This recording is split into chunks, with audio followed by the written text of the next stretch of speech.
After finding an advertiser, Joyce tries her best to complete the first issue of her magazine Minx in the third episode of HBO Max's comedy series Minx.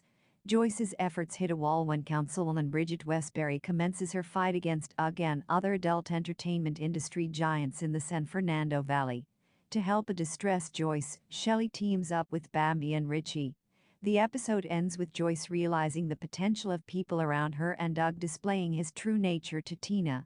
If you are up for a detailed look at the episode's ending, let us guide you through it after a quick recap. Episode 3 Recap. The third episode of Minx begins with police officials raiding bottom dollar publications, possibly for employing an underage model. Bambi and Richie explain to a startled Joyce that these raids are common and aren't a severe concern. After the raid, Doug goes to see the new councilwoman to bribe her in the form of a donation to her favorite charity. Bridget Westbury, the councilwoman, makes it clear to Doug that she cannot be bought with his money like her predecessors. With several significant materials in police custody, Doug asks Joyce to release Minx earlier to fill in the publishing slots of other magazines. Meanwhile, numerous writers start to withdraw their articles for Minx upon seeing the news of the police raid. With inadequate material in hand to complete the issue, Joyce decides to use her own articles in the first issue using different names. Shelly, Bambi, and Richie team up to help Joyce by going through the articles.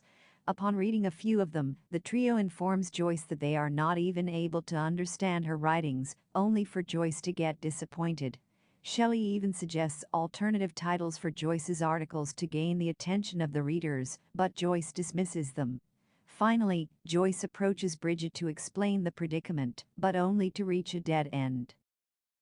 Does Joyce complete the first issue of Minx? Why does she appoint Shelly and Minx? Yes, Joyce completes the first issue of Minx. When her writers withdraw their articles from her magazine, Joyce confronts a severe predicament. With a clock ticking and press waiting, she needs to find multiple features in no time to get the issue done. Rather than wasting her time on convincing writers, Joyce decides to use her own articles in different names. However, Joyce overlooks the fact that Minx isn't the matriarchy awakens. When Shelly, Bambi, and Richie express their dissatisfaction with the tone of Joyce's articles, she fails to understand that there's a need to transform her articles to Minx's style. Joyce only becomes aware of her mistakes when she hits rock bottom.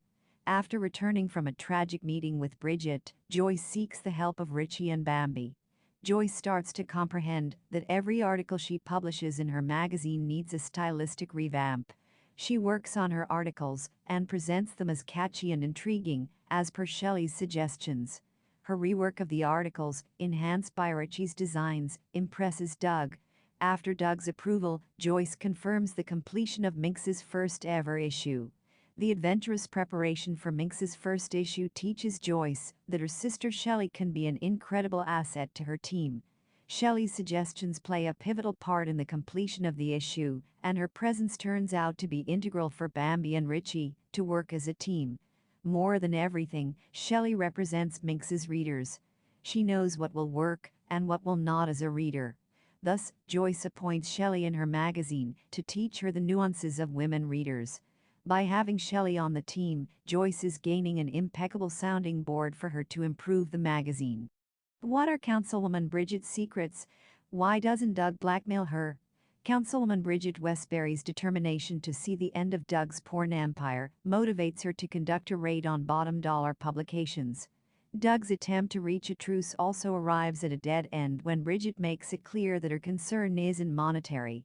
When Tina realizes that there aren't any other doors for Doug to knock to resolve the predicament, she uses her contact to dig deep into Bridget's past.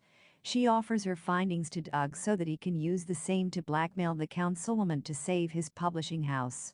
However, Doug rejects Tina's proposition and her findings without even revealing what they are.